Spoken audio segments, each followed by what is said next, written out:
विद्यार्थियों नमस्कार। मैं डॉक्टर बी आर शास्त्री, सह आचार्य संस्कृत, बाबू शोभाराम राजकीय कला महाविद्यालय अलवर। आज आपको इस वीडियो में बीए प्रथम वर्ष संस्कृत विषय के प्रथम प्रश्न पत्र दृश्य एवं श्रव्य काव्य के पाठ्यक्रम में स्थित स्वप्न वासुदत्तम नाटक के पंचम अंक का अध्यापन कराऊंगा। अब तक हम 4 अंक इसे पढ़ चुके हैं।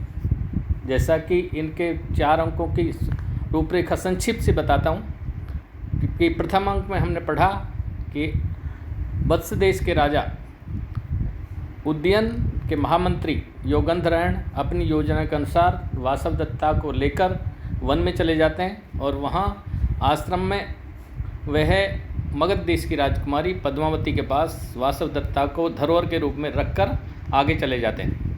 प्रथम अंक यहाँ समाप्त हो जाता है और द्वितीय अंक में पद्मावती वासवदत्ता को साथ लेकर मगध देश चली जाती है और मगध देश में पद्मावती और वासवदत्ता, जहाँ द्वितीय अंक यहाँ से प्रारंभ होता है, पद्मावती और वासवदत्ता माधवी लता मंडप के पास बॉल से खेल रही हैं, गेंद से खेल रही हैं और वहीं वो चेटी आती है और उन्हें समाचार देती है कि राजकुमारी पद्मावती, आपके विवाह की बात कर ली गई है, आपको वत्सराज उदयन के लिए दे दिया गया है।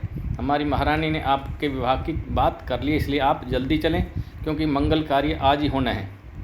और वहाँ ये भी चर्चा आती है किसके लिए दिया है कि वत्सराज उदयन के लिए, और वो वहाँ से चली जाती हैं। द्वितीय अंक में एक चर्चा थी, वहाँ से वो वहाँ अंत्यपुर चली जाती हैं। तृतीय अंक है जो उसके विवाह की तैयारियां चल रही हैं, पद्मावती तथा उदयन के विवाह की तैयारियां चल रही हैं। क्योंकि आपने पहले नाटक में पढ़ चुका है कि पुष्पक और भद्र नाम के ज्योतिषियों ने भविष्यवाणी की थी कि महाराज उदयन का विवाह मगध देश की राजकुमारी पद्मावती से होगा और मगध देश के राजा की सेना की सहायता से महाराज उदयन अपने शत्रु आरुणी के द्वारा छीना हुआ अपना राज्य पुनः छीन लेंगे। तो इसी आधार पर योगेंद्रायण ने योजना बनाई थी वासवदत्ता को छुपाने की, ले जाने की, जिससे कि उदयन दूसरा विवाह कर सके। तो अब तृतीय अंक में उदयन का और पद्मावती का विवाह हो रहा है। वासवदत्ता क्योंकि उदयन की पत्नी थी, लेकिन इनको पहले उन्होंने बता दिया था, वो जल गई और योगेंद्रायण उसके साथ जल गया। तब राजा ने इसलिए दूसरे विवाह की हाँ कर ली और दूसरा विवाह करना स्वीकार कर लिया। तृतीय अंक में राजा उदयन और पद्मावती की विवाह की तैयारियां हो रही हैं। क्योंकि अपने पति का विवाह देख करके वासवदत्ता बहुत दुखी होती है और वह प्रमद वन में जाकर बैठ जाती है अपना दुख कुछ कम करने के लिए। वहीं पर एक चेटी दासी आती है और वो कहती है कि है अवंतिका, महारानी ने कहा है कि आप ये कौतुक माला बना दें, सुहाग माला गूंथ दें। वो जब सुहाग माला गूंथने के लिए पुष्पों को लेती है, उसमें 2 तरह की औषधियाँ होती हैं। एक तो थी अविधवा कर्णम और दूसरी थी सपत्नी मर्दन। वासवदत्ता अविधवा कर्णम औषधि को गूंथ देती है और सपत्नी मर्दन औषधि को नहीं गूंथती है और उसके बाद वो माला बनाकर दे देती है। वो चेटी माला लेकर चली जाती है और वासवदत्ता भी कुछ अपना दुख कम करने के लिए चारपाई पर लेट जाती है। ये समाप्त हो जाता है तीसरा अंक। चतुर्थ अंक प्रारंभ होता है जहाँ से चतुर्थ अंक में उदयन का और पद्मावती का विवाह हो चुका है। अब तक चतुर्थ अंक जो प्रमद वन में से प्रारंभ होता है, वासवदत्ता, पद्मावती और चेटी उसकी सखी या दासी वो प्रमद वन में आए हुए हैं और वहाँ पुष्पों को देख रहे हैं। वहीं सारसों की पंक्ति उड़ रही थी, उसको ये भी देखते हैं। उनके पीछे से महाराज उदयन और विदूषक वो पद्मावती को ढूंढते हुए आते हैं और वहीं पर जब पद्मावती देखती है कि महाराज उदयन पीछे से आ रहे हैं, तो वो क्योंकि अवंतिका वासवदत्ता उदयन को देख करके घूंघट करती थी, इसलिए पद्मावती ने सोचा कि इसको परेशानी होगी तो अपन इसलिए इनसे छुपकर इस लता मंडप में चले जाते हैं। पद्मावती, वासवदत्ता और चेटी लता मंडप में चले जाते हैं और वहीं वो जिस सिलापट पर पहले बैठे हुए थे उस सिलापट पर राजा उदयन और विदूषक आकर बैठ जाते हैं। अब उनमें अंतर बस इतना ही था कि वो उसके लता मंडप के अंदर थी और वो बाहर शिला पर बैठे हुए थे। वहीं विदूषक राजा से पूछता है वासवदत्ता के बारे में कि आपको आज की पद्मावती ज़्यादा प्रिय है या वासवदत्ता ज़्यादा प्रिय है। तो राजा उदयन बताता है कि यद्यपि पद्मावती रूपवान है, शीलवान है, गुणवान है, लेकिन वासवदत्ता में बंधे हुए मेरे मन को अपनी ओर आकर्षित नहीं कर पाई है। फिर विदूषक से पूछता है तुम बताओ कि तुम्हें कौन प्रिय है। वो कहता है कि मुझे यद्यपि महारानी पद्मावती बहुत ही सभ्य है, रूपवान है, गुणवान है, बहुत आदर करने वाली है, प्रिय है और मैं उनका आदर करता हूँ, लेकिन वासवदत्ता थी जो वो मुझे भोजन लेकर ढूंढती थी कि है वसंता कहाँ हो, तो इसलिए मेरा भी उनके प्रति ज़्यादा लगाव। जब ये वो कह रहा था कि वासवदत्ता का नाम लिया तो राजा कहता है ठीक है, मैं वासवदत्ता को आपके बारे में जाकर बता दूंगा। फिर विदूषक कहता है कि वासवदत्ता कहाँ है, किसको बताओगे जाकर, कि वासवदत्ता तो जल गई। तब राजा एकदम वो कहता है अरे मैं तो भूल ही गया था कि वासवदत्ता जल गई, पर आपकी ये जो हंसी मजाक थी, आपकी जो चर्चा थी, उसने मेरे मन को पागल सा कर दिया है और इसलिए मैं भूल ही गया कि वासवदत्ता जल गई थी। और राजा की आंखें आंसुओं से आवृत हो जाती, आंखों में आंसू आ जाते हैं। तो विदूषक कहता है कि राजन आप धैर्य धारण करें, क्योंकि इस भाग्य में जो होता है वो घटित हो ही जाता है। अब आप धैर्य रखें और आप ज़्यादा विरह नहीं करें। विदूषक सोचता है चलो राजा की आंखों में आंसू आ गए, मैं आंख धोने के लिए जल ले आता हूँ। वो जल लेने चला जाता है।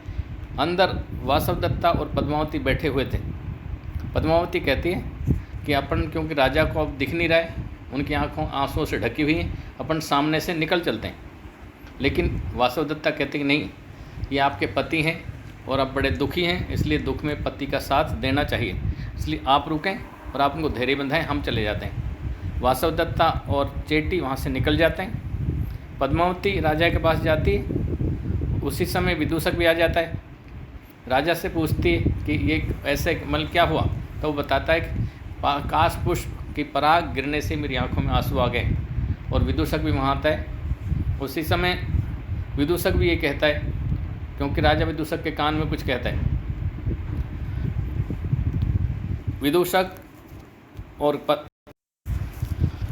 विदूषक जो जल लेकर आया था वो पहले पद्मावती से विदूषक मिला। पद्मावती ने पूछा है वसंतक क्या, ये क्या हुआ। तब वसंतक विदूषक कहता है कि है महारानी राजकुमारी, महाराज उदयन के आँखों में काश पुष्प की पराग गिर गई, उनके आंसू आ रहे हैं, इसलिए मैं मुख धोने के लिए जल लाया हूँ। उसी समय विदूषक राजा को भी कान में बताता है कि मैंने इनको ऐसा बता दिया है। तो राजा भी फिर यही कहता है कि काश पुष्प की पराग गिरने से मेरे आँखों में आंसू आ गए। दोनों की बात एक हो गई। उसी समय फिर वो पद्मावती भी वहाँ से निकलती है और विदूषक कहता है खैर राजन आप भी चलें, क्योंकि महाराज दर्शक अपने सभी मित्रों से आपको साथ लेकर मिलना चाहते हैं, इसलिए आप चलें, क्योंकि हमको आदर करना चाहिए उनका। इसलिए वो फिर दोनों वहाँ से निकल जाते हैं। चौथा अंक समाप्त हो जाता है। अब आज का जो वीडियो है पंचम अंक जो आज अध्यापन कराना है, ये मुख्य रूप से ये अंक बहुत मुख्य अंक है, क्योंकि इस पुस्तक का नाम जो रखा गया है स्वप्न वासवदत्तम, सपने में वासवदत्ता को देखना। मुख्य रूप से इसी अंक में राजा उदयन वासवदत्ता को सपने में देख पाता है। यहीं इसी अंक में दिखाई देती है, क्योंकि बड़ा प्रश्न भी आ जाता है इस पुस्तक के बारे में कि स्वप्न वासवदत्तम नाटक के नामकरण का औचित्य स्पष्ट कीजिए कि उसका नामकरण ठीक है कि नहीं है। तो आपको सारी कथा लिखनी पड़ेगी इसकी संक्षिप्त, और फिर नाटक के नामकरण का औचित्य देना पड़ेगा कि नामकरण इसका ठीक है कि नहीं है आपके विचारों में। तो वो नाटक का नामकरण क्यों रखा गया है, किस घटना के आधार पर रखा गया है, इसलिए आपको ये पंचम अंक की पूरी कथा तथा नामकरण के बारे में अपना विचार यहाँ देना पड़ेगा और ये याद रखनी पड़ेगी इसकी कथा वस्तु। इसलिए इसको आप अच्छी तरह से याद करें। इसको प्रश्न से संबंधित है ये अंक, पंचम अंक। इसी में सपने में वासवदत्ता उनको दिखाई देती है। तो ये इसका पंचम अंक मैं प्रारंभ करा रहा हूँ। यह है अथ पंचमो अंक। अब ये पंचम अंक तते प्रविशति पद्मनिका। पंचम अंक के प्रारंभ में पद्मनिका प्रवेश करती है। पद्मनिका कहती है, पद्मनिका ये दासी है, चेटी। पद्मावती की दासियां हैं पद्मनिका और मधुरिका। छोटा प्रश्न भी आ सकता है लघुत्तरात्मक 2 नंबर का कि पद्मनिका और मधुरिका कौन थी। तो आपको लिखना है महारानी पद्मावती की या राजकुमारी पद्मावती की दासियां, या पद्मावती की दासियों का क्या नाम था। तो आपको लिखना पड़ेगा पद्मनिका और मधुरिका। इसलिए आपको ये याद रखना है कि पद्मनिका मधुरिका कौन थी। पद्मनिका आती है, मधुरिके आगच्छ तावत् शीघ्रम। अरे मधुरिका जल्दी आओ।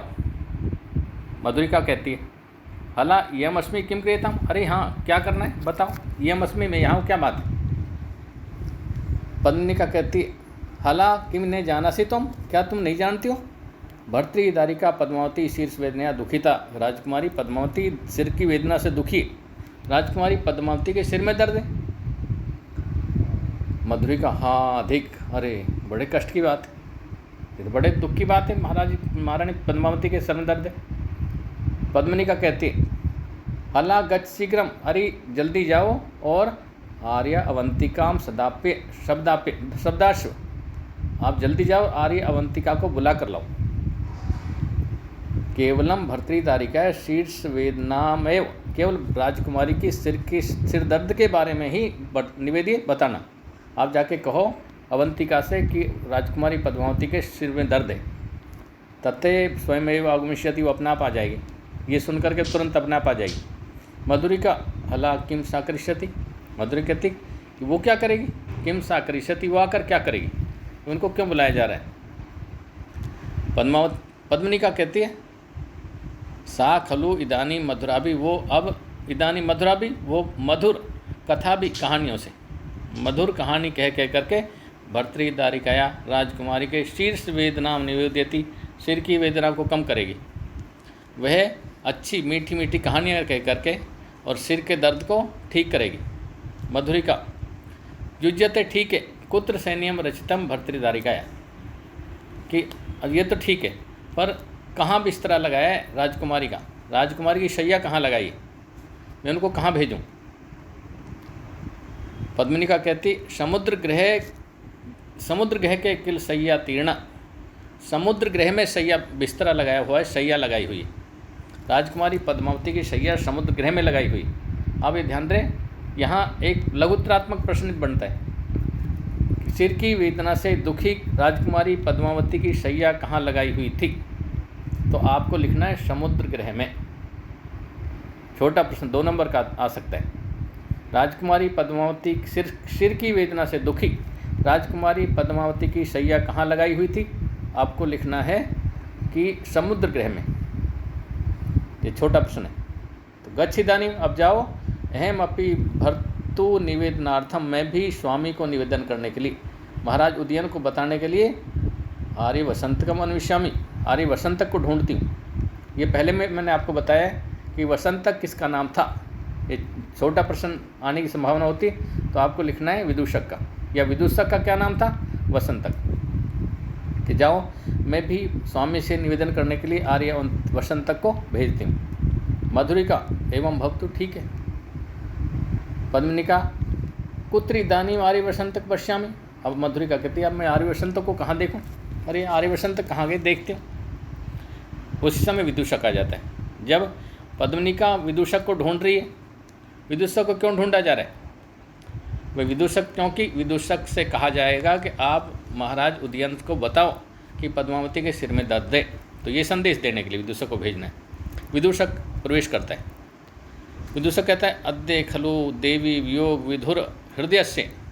विदूषक प्रवेश करके स्टेज पर वो कहता है, आज निश्चय ही देवी वियोग, देवी वासवदत्ता के वियोग से दुखी जो हमारे महाराज थे उदयन, वो हृदय में तत्र भवती वत्सराज से पद्मावती, उस वत्सराज पद्मावती, वह वत्सराज पद्मावती के पाणी ग्रहण, पद्मावती से विवाह करके और विवाह की मीठी हवा समीरित तस्य अत्यंत सुखावह, अत्यंत सुखदायी हवा से, विवाह की अत्यंत सुखदायी हवा से, अर्थात विवाह के बाद बहुत ही सुख पाकर, मंगलोत्सवे, और उस विवाह के मंगल उत्सव से, मदन अग्नि दाहो, महाराज उदयन का जो काम भाव है, काम वेदना है, वो बहुत अधिकतरम वर्धते, बहुत बढ़ गई। महाराज उदयन की काम भावना बहुत बढ़ रही है। अई पद्मनिका, अरे पद्मनिका, उसको पद्मनिका दिखाई दे जाती विदूषक को। पद्मनिका पद्मनिका किम ई वर्तते, अरे क्या कर रही हो, अरे पद्मनिका क्या कर रही हो, तुम क्या कर रही हो।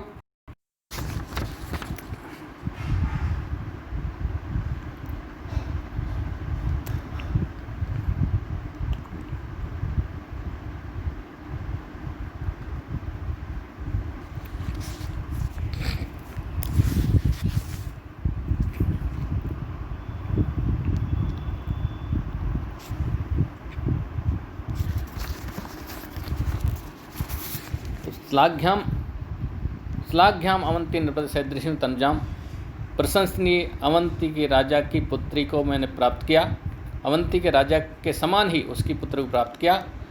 और काल क्रमेण पुनः आगतधार भारे, काल के क्रम से, समय के क्रम से अब आ गया मुझ पर फिर पत्नी का भार। और वह वासवदत्ता लावणक नाम गांव में, हुतवहन हरंग्यष्टिम, हृत अंग्यष्टिम, जिसकी अंग्यष्टि, जिसका शरीर जल गया था, लावणक नामक ग्राम में। ताम पद्मनीम हिमहताम जीव चिंत्यामी, उसको हिमहतामी, मैंने बर्फ़ से मारी हुई के समान मैं सोच रहा हूँ, चिंतन कर रहा हूँ, मैं उसके बारे में विचार कर रहा हूँ, बहुत चिंतित हूँ, सोच विचार में हूँ। तो वह राजा है जो वासवदत्ता के विरह में डूबा हुआ, उसके चिंतन में डूबा हुआ, वो जल गई थी, उसकी चिंता कर रहा है, वो उसको याद आ रही है वासवदत्ता। इस श्लोक में वसंत तिल का छंद है, उक्ता वसंत तिल का तब जा जगोगा। और इसमें उपमालंकार है, परिकर विशेषोक्ति, पूर्णोपमालंकार, अनुप्रास और आभास रूपक अलंकार है। इसमें माधुरी गुण है और रीति वेधर भी है इस श्लोक में। तो ये उसी समय विदूषक प्रवेश करके, राजा जब चिंतन में डूबा हुआ था, वासवदत्ता की याद में डूबा हुआ था, और वो चिंतन कर रहा था कि मैंने वासवदत्ता को प्राप्त किया, लेकिन वह लावणक ग्राम में उसका शरीर जल गया, और मैं उसके बारे में ऐसे चिंतन कर रहा हूँ जैसे कोई कमलनी बर्फ़ के द्वारा मार दी गई हो, बर्फ़ पड़ गई हो जिस पर, वो ख़त्म हो गई हो। उसी समय विदूषक त्वरताम तादुहान, हे राजन जल्दी करें प्रवेश करके, हे राजन जल्दी करें। राजा किमर्थम, क्या हुआ, किमर्थम, किस लिए। विदूषक तत्र भवती पद्मावती शीर्ष वेदना दुखिता, हे महाराज वह मान्या पद्मावती सिर की वेदना से दुखी है, पद्मावती को सर दर्द है, सिर में दर्द है। राजा कही एवं महा, किसने कहा, आपको किसने कहा। विदूषक पद्मनिकया कथितम, मुझे पद्मनिका ने बताया, पद्मनिका ने कहा है। राजा भो कष्टम, अरे बड़े दुख की बात है, भो कष्टम, बहुत दुख की बात है। एक तो वासवदत्ता के लिए चिंतित था, अब दूसरा समाचार ये मिल गया कि पद्मावती के सिर में दर्द है, जिससे अभी विवाह किया है, कुछ दिन पहले जिससे विवाह हुआ है पद्मावती से। तो राजा और भी दुखी हो गया। राजा भो कष्टम, अरे बड़े दुख की बात है। रूप श्रियाम समुदिताम गुणतश्च युक्ताम लब्ध्वा प्रियाम मम तु मंद इव अद्य शोका, कि वासवदत्ता के जलने के बाद मैं विरह में डूबा हुआ था, दुख में डूबा था, दुख के सागर में डूब गया था। तब रूप श्रियाम,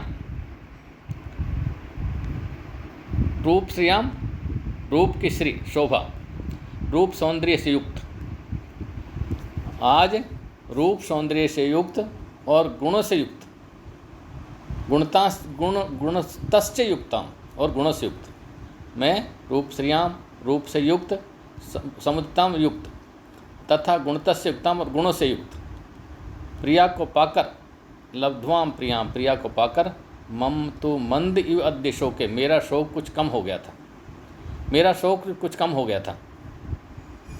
तो रूप श्रियाम, रूप सौंदर्य से युक्त, समुदिताम युक्त, रूप तथा सौंदर्य से युक्त, और गुणतस्य युक्ताम, और गुणों से युक्त, रूपवान, सौंदर्यवान, गुणवान पद्मावती को पाकर, लब्ध्वा प्रियाम, प्रिया को पाकर के, पद्मावती को पाकर के, मेरा वासवदत्ता से विरह का जो शोक था वो मम तो मन मेरा मंद इव अद्य शोके, मेरा आज शोक कुछ कम था, शोक कम हो गया था, दुख कम हो गया था वासवदत्ता के विरह का। पूर्व अभिघात रुजो, पहले जो आघात हुआ था वासवदत्ता के जलने का, वासवदत्ता के जाने का जो आघात था, अपि अनुभूत दुखम, वो अभी भी अनुभव हो रहा है। पद्मावतीम अपि, जो पहले आघात हुआ था वो दुख अभी तक कम नहीं हो रहा है। वासवदत्ता की मृत्यु का जो आघात था वो जो अभी भी उस मेरे वो आघात है, दुख है, पीड़ित हूँ उससे। किंतु पद्मावतीम अपि तथा समर्थ्यामि, अभी पद्मावती की भी ऐसे ही समाचार सुन रहा हूँ, पद्मावती के बारे में ऐसा समाचार सुन रहा हूँ कि सर में दर्द है, तो मुझे उसकी भी चिंता हो रही है। पद्मावतीम अपि, मैं पद्मावती को तथा समर्थ्यामि, ऐसा ही समझ रहा हूँ, ऐसा ही मान रहा हूँ कि ऐसा नहीं हो कहीं वो भी छोड़कर चली जाए। पद्मावती के बारे में मुझे चिंता हो रही है कि वासवदत्ता चली गई, कहीं इसके साथ भी ऐसा नहीं हो जाए, मुझे ऐसा अनुमान हो रहा है। तो राजा बहुत चिंतित होता है, इस विषय में चिंतन करता है। एक बार पुनः इस श्लोक को देख लें। राजा उदयन कहता है, वासवदत्ता के जलने के बाद उसके विरह में डूबा हुआ मैं पद्मावती से विवाह करके मेरा शोक कुछ कम हो गया था। लब्ध्वाम प्रिया को पाकर के मम तो मंद इव अद्य शोके, आज मेरा शोक कम हो गया था। लेकिन और पूर्व अभिघात रुजो, पहले जो आघात हुआ वासवदत्ता के जाने का, वो अनुभूत दुखम में अब भी दुख अनुभव कर रहा हूँ। पर अब पद्मावती के बारे में जब सोच रहा हूँ श्री समाचार, तो मुझे पद्मावती के बारे में ऐसा ही संदेह हो रहा है, कहीं वो भी नहीं चली जाए, उसके साथ भी कहीं ऐसा ही कोई अनर्थ नहीं हो जाए, इसलिए चिंतन कर रहा हूँ। इस श्लोक में वसंत तिल का छंद है और अनुप्रास अलंकार है, काव्यलिंग अलंकार है और विप्रलंब श्रृंगार है, गुण है माधुर्य और रीति है वैदर्भी। अब इससे आगे इस अंक को अगले वीडियो में पढ़ाएंगे। बहुत बहुत धन्यवाद।